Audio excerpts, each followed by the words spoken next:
Brian. No. And we're live. Welcome back to episode 3 of Podcast Lost in Space. Once again, we're just going to keep doing introductions. I'm Alexander. I am the creator of all of this craziness. And we won't have Alyssa this week because she's doing some real-life garbage about recruitment for a sorority or something. She'll explain it when she gets back. Last I heard, she was participating in a underground yo-yo competition that boasts no rules other than the many and various rules of underground yo-yo competitions. Come on, Doc. Very You true. can't talk about yo-yo competitions. Oh, yeah. That's the first and second rule. And the one who cut in with no camera is... Dr. Irwin. I am the pinky toe equivalent of the website, if the website were a human body. Alex, of course, being both the brain and the heart behind it. Wait, what is the only time I've heard that is you banging on furniture. Exactly. Maybe if we bang Doc against furniture, it'll really, really, really hurt all of us. Yeah, see, I'm the pinky toe equivalent out of the fact that it's like, I'm good to have, but you don't necessarily need. But you're really good for balancing. Yeah, I provide a decent amount of balance, but it's like, if I were gone, no one would be that upset. All right, kinda and then sad. in the Seahawks jersey, Ryan. This isn't a Seahawks jersey. That's right. That's my bad. In the Sounders jersey, I had to roll D20 side. I'm Ryan. I'm the quiet one, I guess, according to your father. You're also the food one, and Yeah. the least adult of us all, in many ways. Basically. Sorry. And last but not least, Hi, I'm Seneca. I'm just going to refer to myself as now the blog mistress that's been yanked into the podcast, because I don't really know what I am. I would say the blog maiden. Maiden sounds too flowery, though. I was going with I want a blog whip. mother. That sounds The blog fun. warlock? No. It'd be a witch. It'd be a witch, not a warlock. Blog mage, okay. Yeah. Sorry. That'd be, didn't mean to offend. The blog Gotta break through that matron? glass ceiling. The blog matron? Blog Yeah. matron. There you go. I don't know. That wouldn't But, play well yeah. with kids, but... Shh. So let's get down to how was everybody's week this week? Anything brand new or exciting, or completely boring? That Yes. South Park Stick of Truth game, man. Oh my god, did you just play for the first time? Yeah, I just picked it up yesterday for $10, and I played it for 6 hours in That a is day. fantastic. I just took a lazy Saturday, and absolutely right, that game is fantastic. Fun to play, super funny, especially if you're a South Park fan. It's amazing. But granted, I'm way behind the game, so anyone who knows about it already can like say the same exact thing, that it is a fantastic game on kind of all fronts. That game made me want to rewatch, or actually watch for the first time all of South Park. Yeah. That's a tall order. It is, because they're on their 19th season. Something like that, yeah. They put so many inside jokes in there. Like, you're able to catch even, like, ones from episodes that you forgot about long ago. And there are so many little Easter eggs and things that even I feel like I don't even remember seeing that episode and that this is a reference to. But I know they're referencing some sort of South Park episode, which is kind of impressive out of the fact that they're able to create so many jokes and so many pieces of content and just comical characters, and still manage to incorporate pretty much everything into this game. Nice. You don't even need to watch South Park to laugh and have a good time. I've seen episodes here and there before, but I had never actually watched South Park as a series, and I still was laughing my ass off.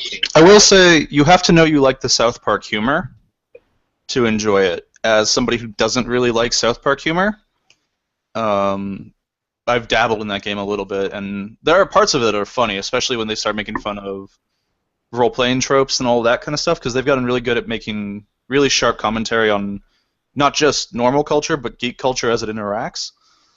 But a lot of the other humor, I'm like, yeah, great, it's a poop joke. Yeah, I was gonna say, yeah, because there's a lot of poop, fart, butts, and all that kind of humor, but there's also, like you said, the tropes, because they do the audio log trope of a guy leaving audio logs explaining how useless audio logs and impractical they are. And I just thought that was hilarious because it's also a commentary on just certain game collectibles that like make no sense, like if they were inside the real world. Yeah. All right, Sunny.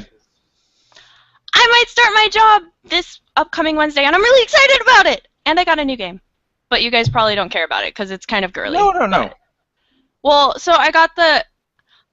For those watching who are not aware, or those who are not aware in this group, I am apparently considered a girly gamer because I like cute games, and if I get to kill things in cute games, I'm especially happy. But this is, like, when I finally coerced my dad to get me a GameCube, one of the first games that he got me with said GameCube was Animal Crossing, right? So they just came out with Happy Home Designer on Friday, I believe. Yeah. I believe because so. I picked it up at 10 a.m. when I had a 10:15 meeting, and it was an 11-minute drive, but I made it work, and I got to the meeting. Wait, it's what's it called?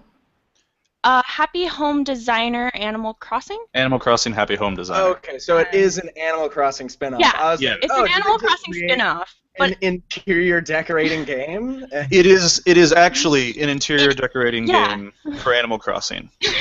But it's actually it's enjoyable in a very different way from the normal Animal Crossing for anybody who is an enjoyer of normal Animal Crossing. And I definitely pre-ordered it kind of with the thought in my head of like, this is not the same thing. This is probably going to be fairly boring to some extent, but because I grew up with that as such a primary game for me, I had to try it because it was a new sort of spin-off from the normal average Animal Crossing game. It's actually decent. It's very amusing. It's been getting a lot of really negatively mixed reviews of a lot from games journalism because, like everybody basically else, we play games for challenge and violence and a lot of other things. Not that that's all I play, because I play some other really random games too. But this game, everybody's like, I don't get it. I don't get who would like this, who would play this, from what I've seen on major game media, because it's very calming. It's That's my question is, like, is it selling? Is it a very popular one? Are people, like, playing it a lot? We'll find out. Well, so it's brand new, and I enjoy calming games. Like, I am somebody who has played Harvest Moon in the past a lot, because when I get into very stressful times during my life, and shooting games no longer provide the catharsis that I need, because it's no longer the anger of, like, I just need to kill things, and, like, this is a healthy way to get that stress out, which sounds bad, but, you know. That actually makes total sense. Yeah, but when I want a calming game, just because, like, I'm prone to migraines, and I've been very fortunate where I haven't been getting them a ton lately, but I want a calming game that's not going to rile me up, or, you know, I just want to have a relaxing afternoon gaming that isn't involving killing things. No, it can happen. Sense. Yeah, because South Park is in a very similar vein out of the fact that it's actually very easy. Like, I haven't really been faced with any sort of challenge, and I've been just kind of plowing through the main story mode just because I want to see what happens and treat it as if it's like a whole new season of South Park. But I wouldn't be surprised if this game ends up being popular, the one that you're playing, Happy Home Designer, out of the fact that, I mean, I myself, like, when playing Skyrim, I have the Hearthfire DLC, and in that I built 3 different homes and designed them as like, oh, this is going to be the one where I put my warrior armor, and I'm going to put my swords in these cabinets, and already in that game there is an interior decoration DLC. And I used it to the fullest. I got it, and I made everything, got every single achievement on it. I just got sucked in. And so this sounds like they're taking that idea and applying it to other games and just tapping into that casual gamer market in a very neat way. And along that line, this is one of those games that sorry, Seneca. That's fine. It's one of the few games. My mom doesn't play video games. She hates video games in a lot of ways. And this is one of the few games where I would actually probably be like, hey, Mom, check this out. Because it has other problems. It's really simplistic, but it's obviously meant for a casual market because of how simplistic it is.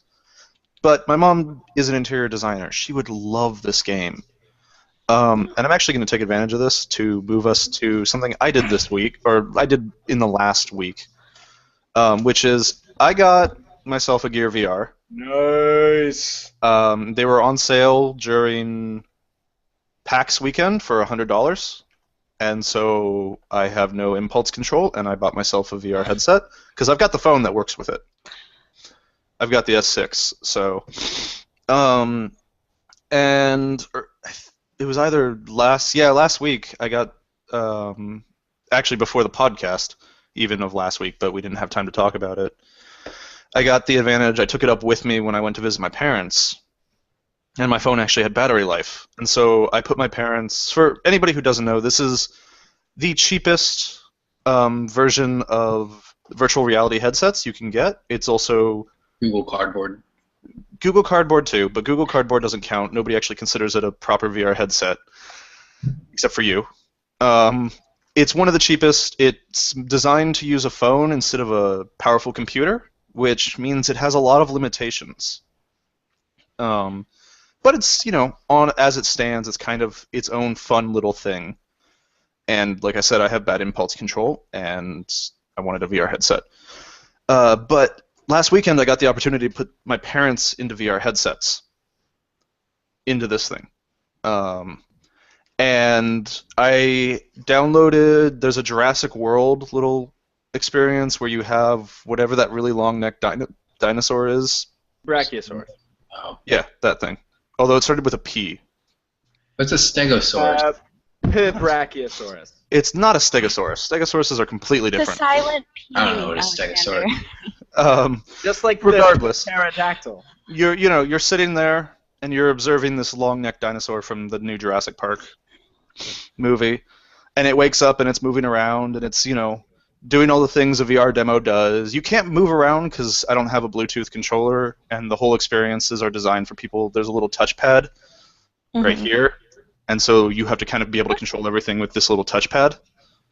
So there's not a lot of moving around. It's not like the Vive or the new Oculus with the new Oculus Touch controllers, or even the Morpheus where you have the PS. What are they called? The little PlayStation Move. Yeah, the Move controllers. I was going to call them the controllers with the glowing dildo end. I always call them the Ratchet and the Clank. Yeah, that would work too. And it was hilarious because my mom's like, "Oh, you're being stupid," whatever. So my dad's like, "Oh, I want to try that," because my dad's a tech. He put it on, and then he was like, "Oh my god," and he goes, "This is going to change everything. This is the future." Within 2 minutes of this, it's nothing mind-blowing. You're literally sitting there watching something happen to you. And he's like, this is amazing. And then I rolled him into a Cirque du Soleil video that's about 3 minutes long. And it's just you sitting on stage at a little Cirque du Soleil demo. And that alone, he was like, this is amazing. He also had the opportunity to go, they have a movie theater mode. And it's you put on the headset, and now you're staring at a 50-foot screen like you're in a movie theater. And you put on really good headphones that I intentionally bought because I was getting my Gear VR, my $30 headphones that are fancy and nice. And you put those on, and it feels like you're in a movie theater. And he was like, "This is amazing." And my mom was making fun of us the entire time, and she was grumpy and needed to eat food. To be fair, what you just described sounds like the loneliest movie theater experience possible. There's that. And that's the other side of this is if I want to go, it's the movies, really the way I see it for the movie theaters is, there's those movies that come out that you're like, you have to see it in the theater or you're never going to get the right experience. Yeah. That's what this is going to be able to do is, hey, go see Avatar, not The Last Airbender, but because we didn't talk about that live-action movie. The James Cameron Avatar. Go see James Cameron Avatar, and you put on this VR headset because you can't see it in theaters anymore. And all of a sudden you have a personal IMAX screen, and you're like, oh, this is what everybody was talking about. That's true, but I do feel like, I saw Mad Max Fury Road in theaters 3 times. And I did it with different sets of friends each time, just because that group experience is really what it makes. The problem with VR is that it really is just coming up with new technological ways for us to be alone. Yeah, Which is sad. But yeah, it's kind of the truth. I totally get that. It makes there's a good argument in both directions, and that's kind of where we have to hope like things like HoloLens and alternate reality can fill that gap. But what was funny is I put my mom in the VR headset afterward. Mm-hmm. Finally convinced her to try it out. Same set of demos, and she was also like, "This is amazing." She was laughing at us, thinking we were stupid. And you look ridiculous when you're sitting there going, "Whoa!" You look ridiculous. Yeah. But we put her in it, and she was immediately like, "This is amazing." And I downloaded a Philharmonics. I think it's the Philharmonics, the one in. Yeah, Philharmonics. I think it's the one in Philadelphia. So you're at an orchestra that's playing, and put her in that, and she was like, "This is, you're all of a sudden you're in an orchestra." And there's walk through art museums and like museums in like Korea and Vietnam that have put together 3D demos. The graphics are crap. It's a step backwards toward PS2 level graphics. But it doesn't really matter because there's a presence there that made a huge difference. But it was really interesting putting my parents in VR, because I've tried every VR headset on the market with the exception of the newest Oculus. Like, that's my one thing I do at PAX. If I do nothing else, is I try all the new VR headsets. Yeah. And the ability to walk around is huge, and the ability of the controllers in your hands takes it another level. But the fact that this thing running off my phone and some of the 3D images, like the 360-degree pictures, judder, which is a motion sickness problem that's huge, and even that's enough to put you in that place, is always really impressive to me. And I've been sold on VR forever, but it was interesting to sell my parents on it without trying. Yeah. This actually reminds me of an episode of Bones, oddly enough. I don't think anybody else here watches that Explain. show, and it's an older... Well, where the killer is inside virtual reality. No. There's this... That's it's coming. one of the episodes about a girl who... I believe she's poisoned due to somebody essentially taking poisoned bones, so like from cancer patients, and then doing bone marrow transplants. But Oh, wow. I don't want to get too into the episode because it doesn't have too much to do with VR. But the girl wants to be an artist. Like, that is her passion. They just drop everything and just play Oculus Rift for like 20 minutes and go, oh, that was cool. Well, that's how they fill the episode. For a little So they're like tech artist lady in the show, Angela. She creates I forget what museum it is. I think it's the Louvre. Probably but the anyways, Louvre it's or the one of Metropolitan. I think it's the Louvre. But it's one of these super famous just art museums that like artists would kill to go to type of thing. And she creates a virtual reality space, and she ends up putting the girl in the virtual reality headsets, yada yada yada. And it kind of gets this girl from like, I'm going to die because of an asshat and this fucking sucks, to, like, yes, this sucks, but I still really want to be an artist, and like I'm gonna try and get there type of thing. It's really inspirational actually at the end, and I'm explaining it horribly, but that's actually kind of how that's kind of what your parents' experience reminds me of, because the girl at first with the virtual reality headset is kind of like, what the hell are you doing to me? Yeah. And like her mind's blown essentially. There's a bit of a debate between virtual reality taking off again, because it's expensive. You need a $1,000 PC plus a $500 headset, or you need a specific phone and a $100 headset. But that's like the least optimal possible experience for VR. And so there's a lot of talk about it being a gimmick like 3D was. Yeah, I mean, to that point, this is kind of like the jumping off point. Like, this is where virtual reality has actually become like a retail specific item where you can actually buy it. It's not just going to an amusement park and then there's an attraction that like involves VR and creates that, similar to how like Disneyland used to have 3D movies, and it was just a part of Disneyland. Now 3D is in all theaters doing their whole thing.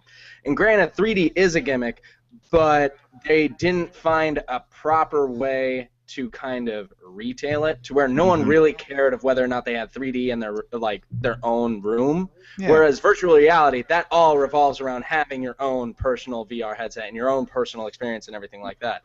So they also didn't jump to the point where they're going to start innovating and start creating newer, cheaper ways in order to continue it. But granted, it also has to be successful at first. They have to show that there's a market for it. And there's a lot of money behind it between Facebook, Sony, Valve, and HTC.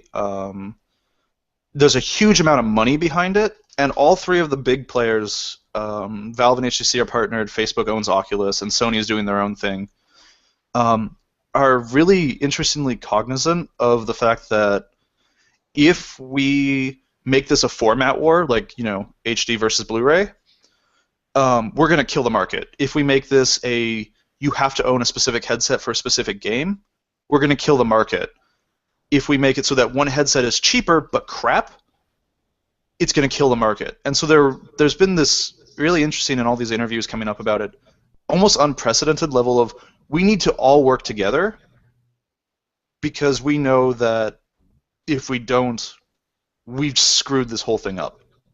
See, I think with VR, it isolates you. It's a one-person experience, and I think that is why it's not going to take off. I think AR has a higher probability of taking off because it can be other people can see what you're seeing and interact with what you're doing. Versus VR, as you said, you look ridiculous sitting there by yourself with this giant screen over your eyes. I'm going to argue they're not mutually exclusive. Alternate reality is the evolution of the cell phone. VR is the evolution of my computer. Yeah. And also, to that point, there also are ideas that allow it to not be such a exclusive kind of experience. And so I'm kind of going against the own point that I brought up earlier. Is games like Keep Talking and Nobody Explodes is a very strong example of making virtual reality a group activity. So for anyone who doesn't know, you're putting on a VR headset and you are looking at a bomb, and then your friends have a booklet of how to defuse this bomb. So you have to be communicating what you see on the device and what kind of puzzles are there to your friends so that they can tell you how to solve that puzzle and ultimately defuse the bomb before it explodes. I've tried it at PAX, and it's really fun. I'm going to buy that because you can print out the manual. That's a strong example of turning VR into a group activity. So, granted, that's one idea so far. They could think of more, but the fact that we haven't come up with more... And actually, there is one more. I'm also thinking of The Void, the virtual reality theme park that they're creating. Yeah, that's what I was going to start talking about. Gotcha. Yeah. It's basically a blank warehouse that they built some basic architecture into, and then they put you in a VR headset, and you can easily put other people in there because you can track it. And the whole idea is, we own a warehouse, and if you walk inside, it's a bunch of walls and random low, square, clear, basically nothing objects. But then we put people in VR headsets, and now they're, breaching and clearing a room as a SWAT member, or they're going on an adventure, or all these other things. And it's a way for them to constantly change their whole thing, their whole business every few months or whatever, without ever actually changing anything. In the physical world, it would all be digital change. And again, alternate reality sits in this line too, where AR can let you do a lot of the same things, a little differently, but it can let you do a lot of the same things. But it's really interesting and really cool that that'll be another step for VR. Yeah, what I thought was really cool is my brother actually came up with that exact same idea a couple years ago, before The Void was even announced, out of the fact that he saw that in Japan they had a Resident Evil theme park, and he wanted a Dead Space theme park for America. And I was like, I don't know how you can do that. With Resident Evil, it seems like they're going all out on these kind of that and whatever. And he's like, no, do the Oculus. All the enemies are digital. and then just rig up like some sort of suit that they wear so you can feel like contact hits and there's like vibrations that shows where you're injured or anything like that. And hopefully the Void takes off, because I think that can go down a really cool path of seeing like my dreams come true of being in specific movies or video games that I've always wanted to be a part of. If there was a Dead Space video game, or like virtual reality experience, I'd probably shit my pants. I almost shit. Yeah, I think there would have to be janitors like on the clock to clean up all the shit that people would be, leaving. All right, let's get off tech and games and go to the other things that we tend to talk about, because there's probably a lot of people who are like, I don't understand any of this, and that's confusing. It's the future, people! Hey, Wake up! But I'm following along, and I'm not into the same games as you guys are. That's fair. And So, there's probably a lot of people who are just like, saying. oh, but let's move a little bit forward, because we spent like a good 15 minutes on VR alone. Newman, what'd you make this week? But those black bean quesadillas? I Oh, don't you know. did that recipe? Yeah, it was How good. did it work out? I realize I don't like garlic, so anything that has garlic, I'll probably not use a whole clove of garlic anymore. But It's a lot of garlic. That is a lot of garlic. You were telling me Like you garlic had so. some shopping mishaps again. so yeah, I'm fucking basically in Mexico, and there's no tortillas at Fred Meyer. Did you ask a clerk or anything? Because I don't believe that. Not Yes, the first time. they pointed me to this little stand that had tiny bags of like 10 tortillas, and they're like as big as my hand. I have fairly large hands, so they like go around the circumference of my hand, and that's Okay. all they have. What'd you buy the first time? Fucking uncooked ones because I couldn't find those. Yeah. How'd that go? Like, how long did it feed you for? A couple days. I ran out Okay, of. so it's supposed to make, 10, 20 of the quesadilla things, right? Maybe like 10. I ran out of mix before I ran out of tortillas, but I went back and bought non-uncooked ones. Mm-hmm. Also, serious question. Did you use store-bought taco seasoning, or did you make their version of taco seasoning? I completely forgot that. So, B, none of the above. Also, just as a side note, I think you said yourself you're like really close to Mexico, so that's probably why you ran out of tortillas. Is all the Mexican residents are buying up all the tortillas, and that's It's just San all they have Diego, left. guys. Come on. Well, It's not yeah. Santa Fe. It's Mexico 2.0. Well, we'll call it that. No, that's New Mexico. I'm the Bellingham equivalent of California. We have a lot of tortillas here, so especially in our Fred Meyers. So I don't believe that. I'm Wise, so, sorry. I'm as close to Mexico as Bellingham is to Canada. What do Canadians have? French? You just have like French dip? in the We have store? really good chocolate. No, and really expensive milk. Canada just has the most tortillas out of anybody because no one's buying them. There's no Mexican residents buying up all their tortillas. Honestly, when I was in Calgary, I was surprised by how easy it was to find decent refried black beans and decent tortillas, even though the brands were different. It was really surprising how easy it was to find those things. And then I realized that Calgary has a really large South American population. Mhm. A lot of Argentinians and a lot of Chileans in Calgary, which was weird. And once again made me wish I could actually speak Spanish like the rest of my family. You Newman have the headphones. last name Pereira and you can't speak Spanish? Pereira. And no, I can't. Mi Alexander español es Pereira. muy malo. Cool. Well, okay, and but anyway, so other than tortillas, was there any other mishaps, or did it work out? No, it was fairly easy. And he didn't send me the recipe by Thursday, before Thursday, so that's why it didn't go up. You have to send it to me. I'm not going to do all your work for you. You have to formally let him know. Mm-hmm. Oh god, the chair went down. Contributor to the site. You need to provide your content. While we're on this topic, though, how did everybody's Google that challenge go? Both the one that Doc proposed, which, when I Googled the question, I found it in the first link. Yeah, the moment the podcast was over, he found the answer, and I got very upset. How did that side of that go? Although most of the people here heard me find the answer. And then, how did the avoiding of, oh, let me just Google it, go for people. Well, I I don't actually have communicate. Oh, sorry, Ryan. I cut you off. Did you say that? I just don't talk to anyone other than my boss. So There's that. Well, I had a pretty good experience with it. So I was hanging out with my friend Anna, and we were just talking about certain things, and we eventually ended up talking about childhood. And I remembered the first time I ever held $50 in my hand because my mom made like a really big deal. It's like, this is $50. You can't lose it. You gotta save it. Like, do that whole mom thing. And I had a specific reason why I wanted that $50 is because I was buying Star Fox Adventures for the GameCube, and I was super excited.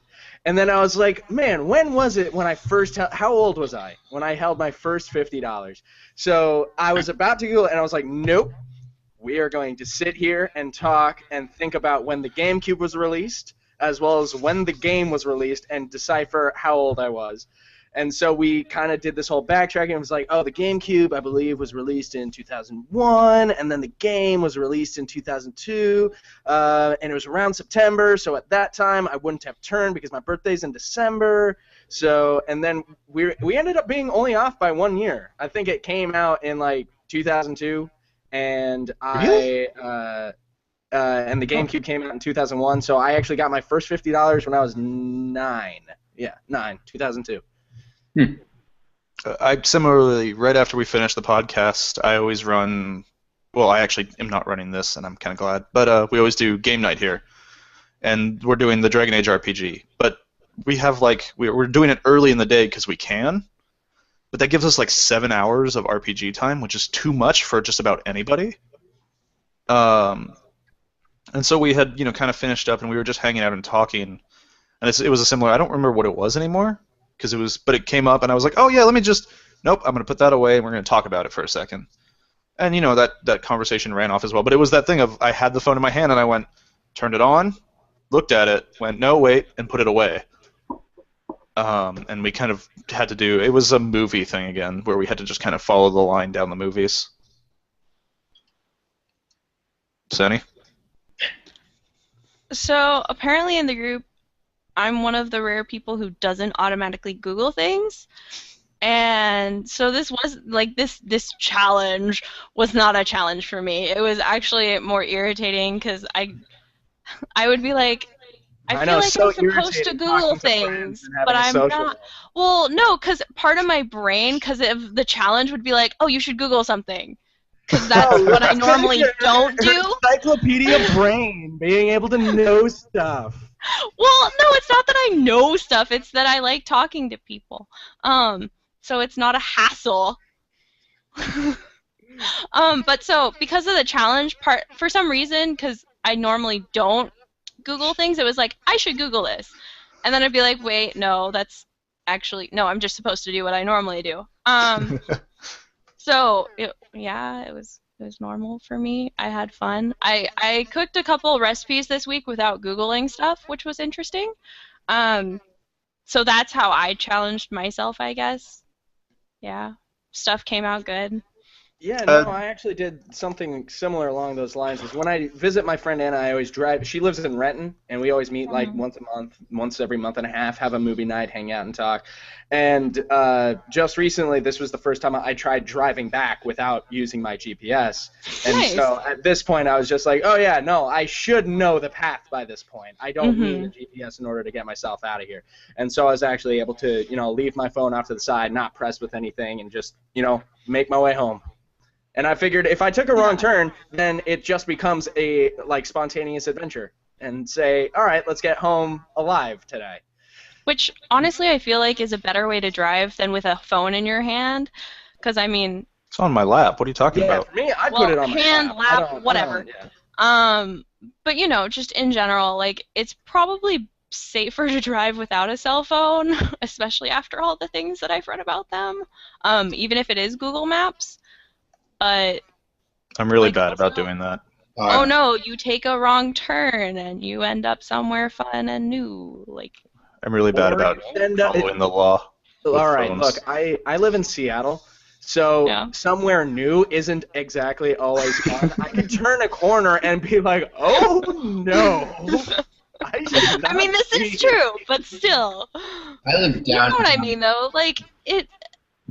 Oh, no, you take a wrong turn?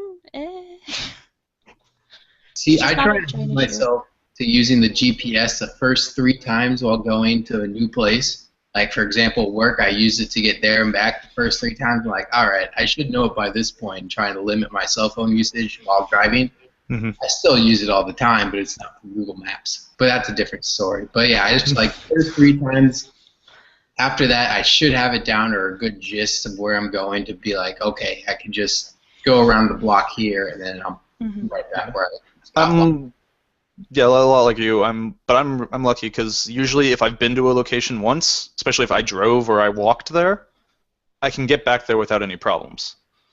My joke is I never know where I'm going, but I always know where I've been. I can almost always perfectly backtrace my that's steps. a Bon Jovi song. It could be. I can always trace my steps backwards. Yeah, of course. But I get confused and lost going. So this week I started working my nannying job. And I've got some great stories already from those kids. One of which is, can we eat in your car? I'm like, yeah, go ahead. He goes, cool, Mom never lets us eat in the Porsche. Yeah, it's that kind of kid. It's that kind of family. I mean, they can afford to pay me $17 an hour. Oh, dang. Okay. So, and I made it $275 this week, barely, and it's not like I did any work, really. I hung out with 2 kids. What are you, $20 an hour or 20 hours a week? I'm not even that. I'm at like 14 or 15 hours a week right now. The number's going to go up as I get a hang of being back in school. Gotcha. Which is a whole other thing. But yeah, I completely do. It was me going to their house or me going to their new location, this new place I had to take them. And it's like, I go there, okay, I know where it is. The only other time I use Google now is when I'm like, I don't want to take the main road because traffic sucks. And getting up onto Redmond Ridge, traffic really sucks. Thankfully, I know a lot of this area because I grew up in Redmond, and so basically everything from Woodinville to Fall City, down to Issaquah, and like up to Lake Washington and Bellevue is my hometown, so I can drive almost anywhere on back roads and kind of know where I'm going. But that was kind of a lot like Newman, where I was like, okay, use Google like once, maybe twice, and then I'm like, okay, I know where I'm going.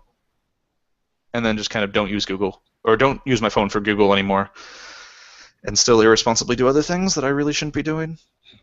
See, for me, Bad habits. I had in like OG TomTom GPS for a while because I had my old phone broke and I was stuck with an iPhone 4 and that was a piece of shit. So it like this TomTom took me on the most convenient route. It wasn't necessarily the quickest, and I learned that road to get to school was fairly easy.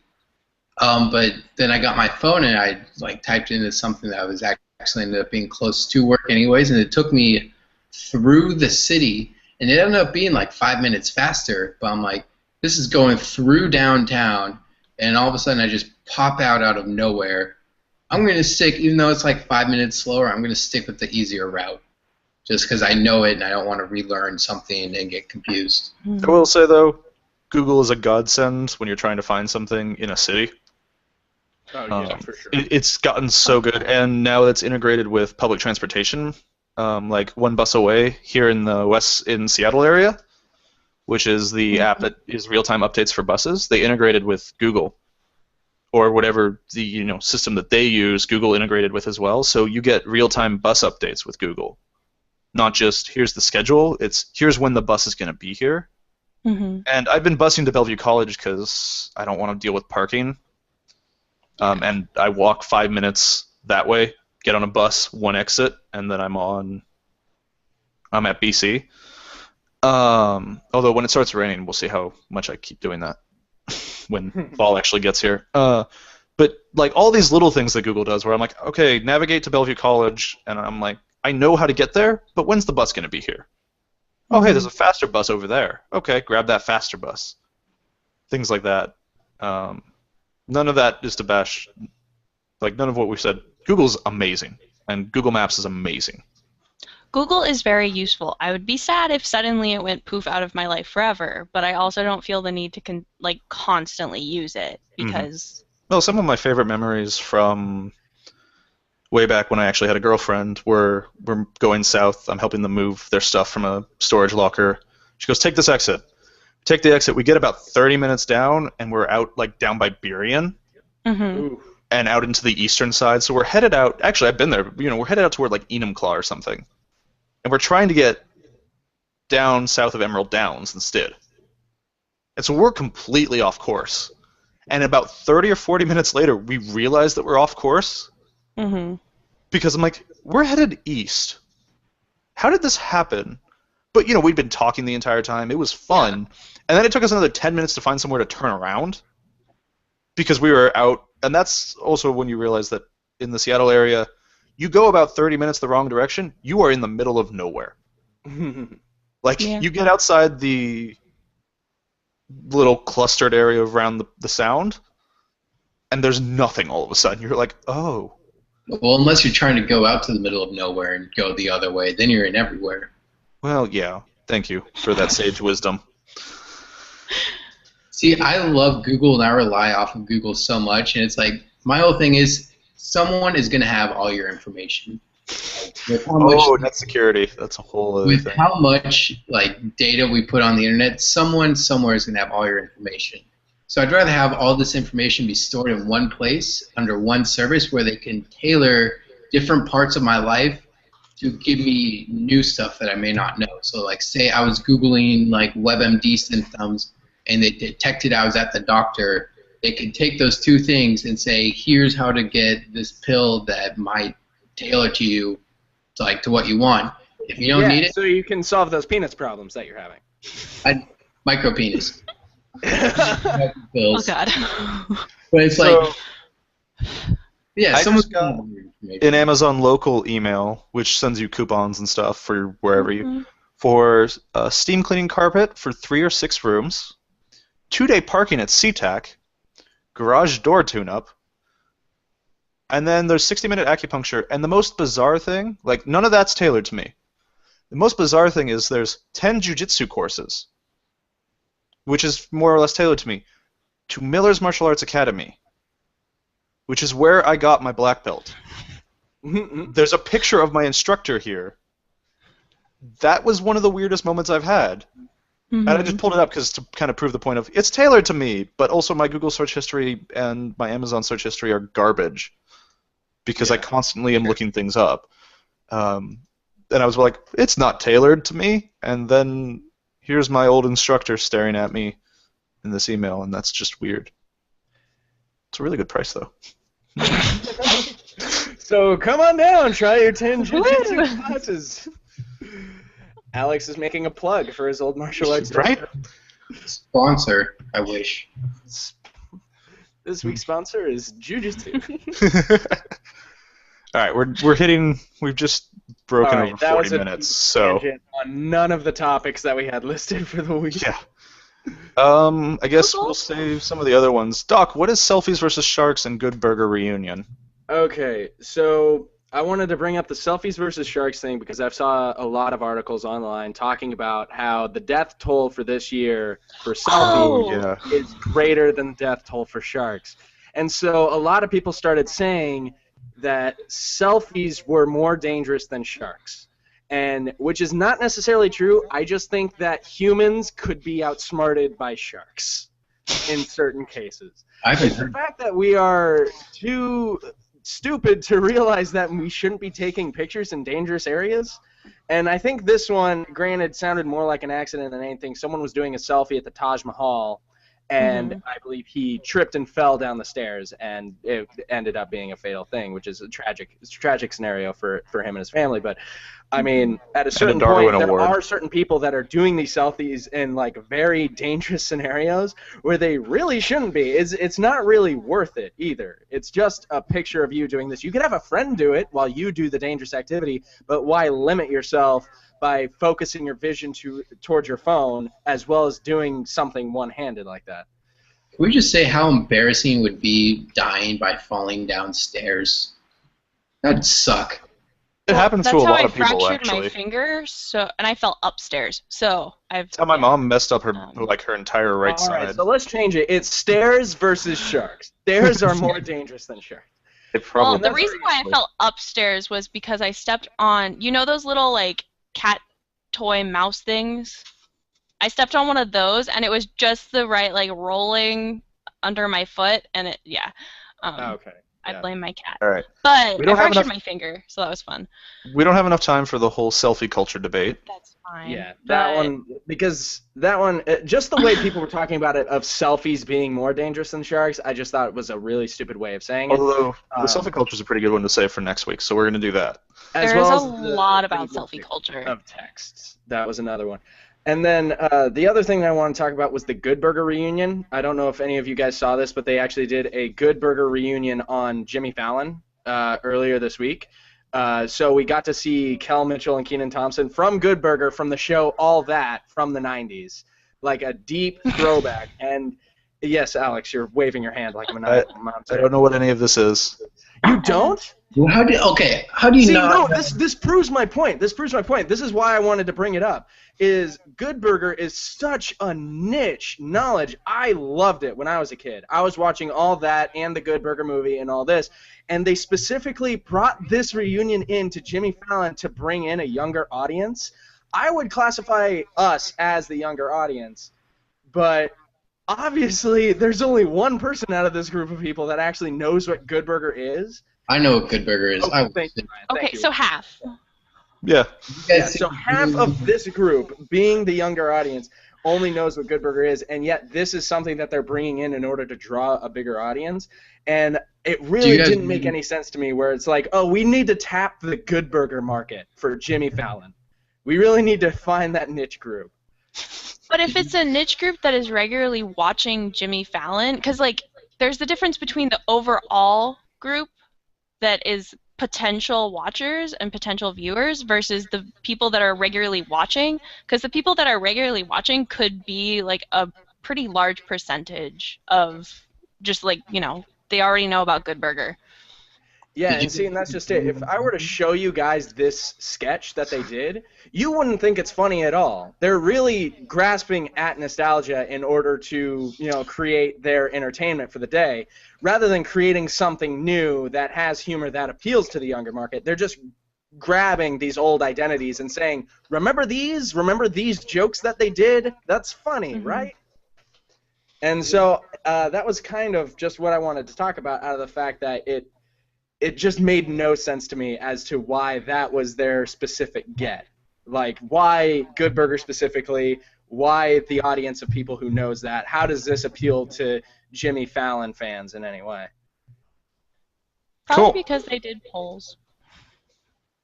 Well, I mean, yeah, market research almost. Yeah. But probably didn't do what they thought it would do. The audience that was there during the recording was going nuts. Like, oh man, he's doing the grape nose boy bit, which just sounds insane when I say that out loud. That reminds I've seen some. My dad's been weird sending me things. articles about podcasts and all these other things, and he sent me one, and it was how to appeal to millennials, because nobody understands that that older generation, that marketing arm doesn't understand it at all. And one of the things was, remember, they have a short attention span. So your media must be willing, you must be willing to understand that you have to get their attention briefly and quickly, and then expect it to fade off again. And I was just laughing because most millennials I know are the most, and they're like, they have no brand loyalty. And that's where you zoned out and stopped listening to his conversation. No, it was and it was just really funny to me because I'm like, most of the millennials I know tend to be way more brand loyal if they really like the brand. Oh, 100%. And if you can build a personal relationship with yeah. them, they're going to stay focused on your stuff a lot longer than anybody else will. Even if how- it costs more, honestly. Mm-hmm. Because if we find a brand that treats us right, that doesn't treat us like just little itty bitty mindless shoppers, occasionally provides good deals, listens to our feedback, like yada yada yada.